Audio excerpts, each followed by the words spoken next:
started in about 1977 for me. I was in about 8th grade and we went to a place in Culpeper, and it turns out the cheap metal detector we had broke.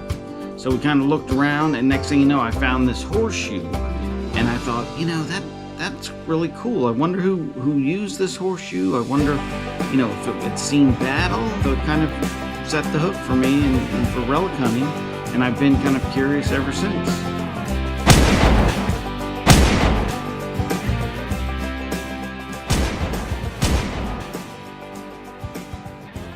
If you look at the house, if you're standing in the front of it, there's separate buildings on the left and the right. The building on the left is the kitchen.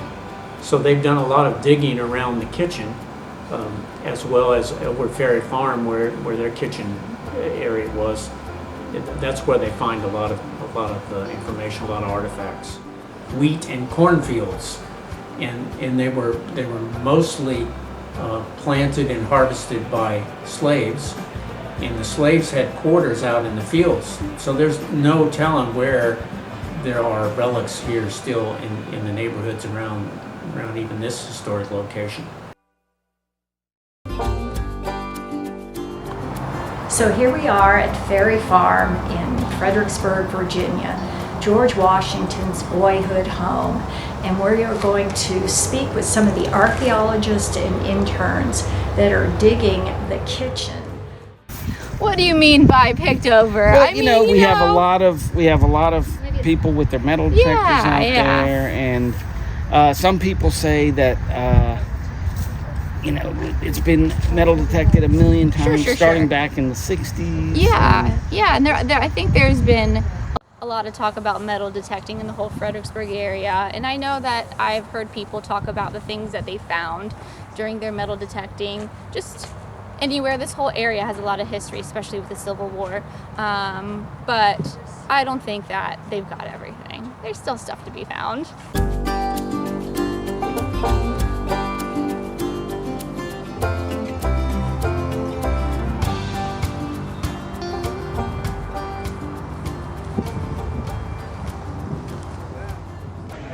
Fredericksburg was always great early on because it's sandy soil by comparison. It's a lot softer, a lot more loamy, and the signals from good metal are far more obvious to the detector and to the user, of course. So it was always a very, very alluring hunting ground because of those factors. So and of course, so much of Fredericksburg, all the surrounding areas, was so heavily camped. Early in the war, the first 2 years, there was so much activity there between the battles and the and winter camps. There was just a ton of relics, tons and tons of relics, all over the place. So you just got to kind of go out and hit or miss or something? Mostly miss. Or are you going to places that you know are camps and stuff, and it's nothing left?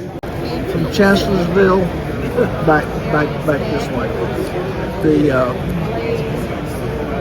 demographics of the place, the ground was hard to hunt in some areas with metal detectors back in those days because of the mineralization that was in the ground, and it just wouldn't work. And more things have been coming out of the ground with the new machines that work better.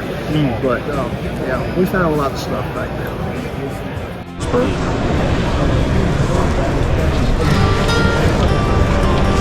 This was found in Fredericksburg in the Union camps.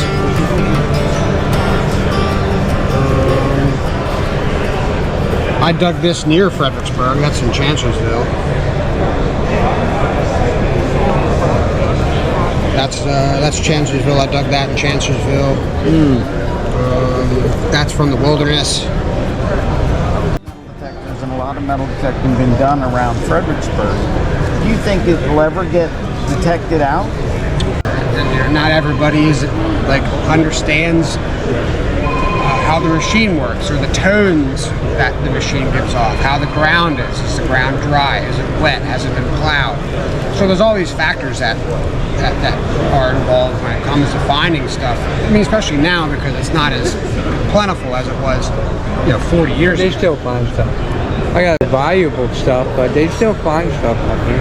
And now it's more so in pockets rather than like spread all over the place. I mean, as long as you go slow, you got to go slow now. You got to be methodical about it. You can't rush it. Problem is they're starting to develop these places. So if you don't get in there now, you won't be able to.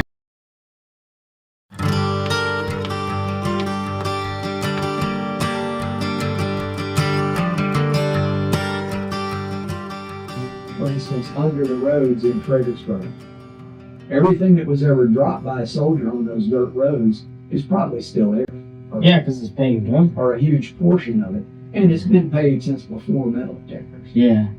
Well, and another thing is, like in the last 30 years, have metal detector technology gotten that much better that it's easier to find? It's gotten much better, and that's why people are still finding anything. Yeah. Camps were a big area for us, not battlefields so much as camps. We'd rather dig a camp. Been there longer, all right, the stuff's not beat up as bad, so forth and so on. Well, a good campsite is a good house site. And therefore, all those subdivisions that you see out in Stafford and around Chancellorsville talking about battlefields, they're all built on the areas that the guys camped in.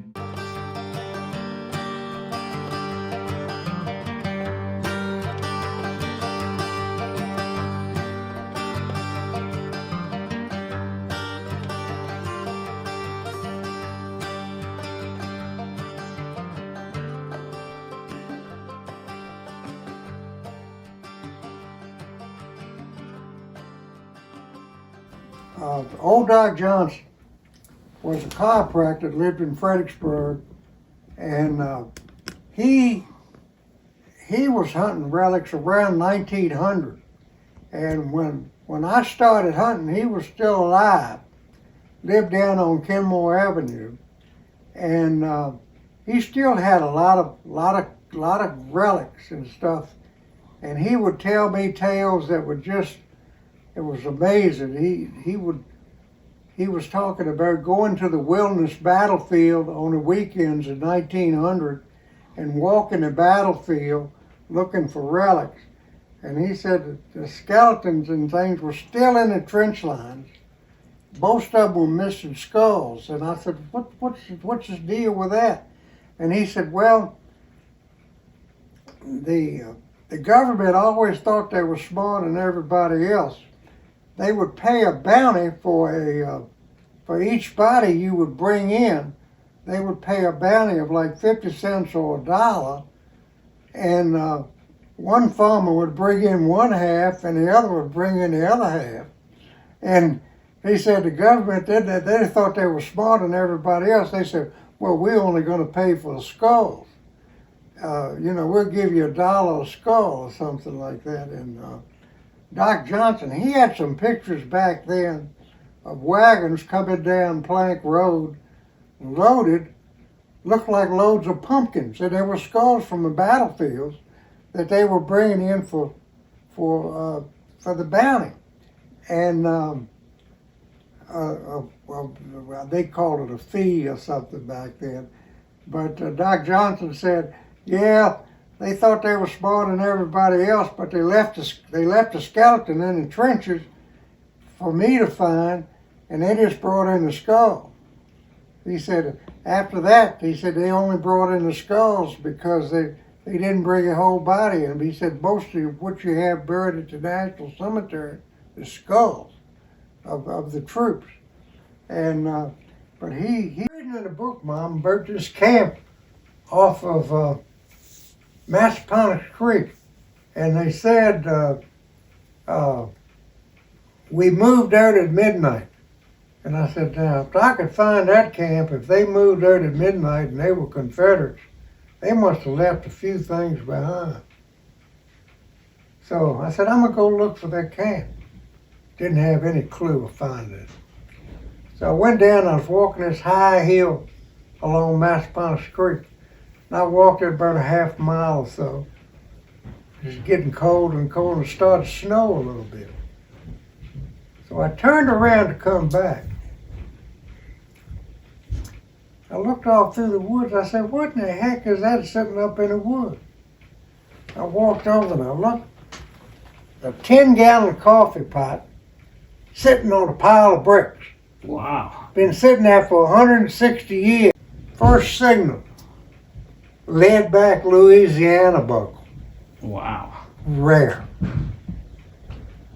I said, this is an interesting place. I said, you know, didn't hunt anymore. Just dug a buckle and come on home. So I took Dad back. It snowed a little bit. There was about a half-inch snow on the ground. And we went back and found a camp. And they had left a Confederate in a tent hole, in the hut site, laying there. And I dug down. I started to find these buttons, and then I found a canteen. Found a canteen with a guy's name on it. Wow. Confederate canteen. And right by where his midsection was a smashed up bullet. Confederate bullet. Yeah, we were hunting this camp over in Stafford, and Dad had gone over top of the hill, and I looked, and there was this guy dressed in black with a long beard, looked like Rip Van Winkle or somebody, standing in the camp hole next to me. And he looked at me and I looked at him. We didn't say anything. And he stood there for about 10 minutes and then he was gone. And Dad, he come over the hill and I said, Dad, you see that old man in the hole? He said, Tuppy, we miles from nobody. And he said, no, I didn't see any old man. He said, well, you must be seeing things. The guy standing in the camp hole. It's really difficult to find anywhere to go anymore. It's just it's almost impossible because people have gotten real funny about letting you go on their land. I mean, if you went door to door in Fredericksburg, if you went door to door and people would let you hunt, every yard we've ever been in town, you found something. We had a lady last year let us go in her yard, and we'd been in her yard for 10 minutes and dug up one of those eagle plates, and that was near a couple streets over from where the Park Service is. But so it sounds like there's still something to find around here. It's not dug out. Yeah, well, there's still places. It used to be a lot of places in Stafford County and places like that you could go in the woods because they were camped all over the place. Anywhere near the river, anywhere within 2 or 3 miles of the river, you could find stuff. We're out here just north of the Fredericksburg Battlefield Park in an area right off the end of a dead-end road where we think there's going to be some relics. One of the gentlemen up there that lives along this road, he told us about a story where all the Confederate horses are buried out here in the woods somewhere. So with that known, and we have our metal detector, we're ready to start relic hunting. Okay, there's something down here.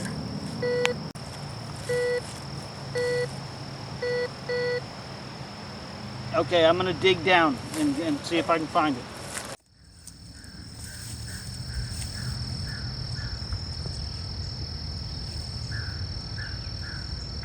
Found something. Here we have a piece of metal that we found in the spot here. And for all we know, it could be like a trigger guard or the trigger to a rifle. Well, check this out. in my first time out in a random area here, I found this little gun. And I first found this piece, and it looks like it's got some brass under there. Once I got the dirt off, it was clear. And then I found the other side of it and the handle part. So they all go together. And that was very curious. But it's obviously a toy gun, but still, it just goes to show you. I found these two pieces of metal also, and I'm not sure what they are, but you never know what you're going to find out there with a metal detector.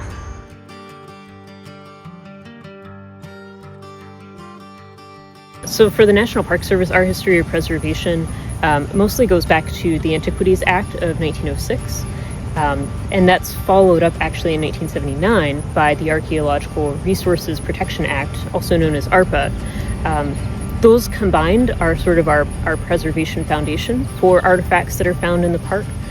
For our park specifically, that means that our area battlefields, whatever the Park Service owned at that time, became preserved in 1927. And then as lands added on, whenever they were added and became under then federal protection, they were barred from relic hunting. These days, is it common to catch people relic hunting despite the sounds, the signs posted? So I would say it's still, on occasion, we find people relic hunting. A lot of folks simply don't know about the protections on federal lands, but I would emphasize that, this is a federal offense whenever somebody is relic hunting on park property, and our law enforcement officers will investigate any instance of relic hunting that they find.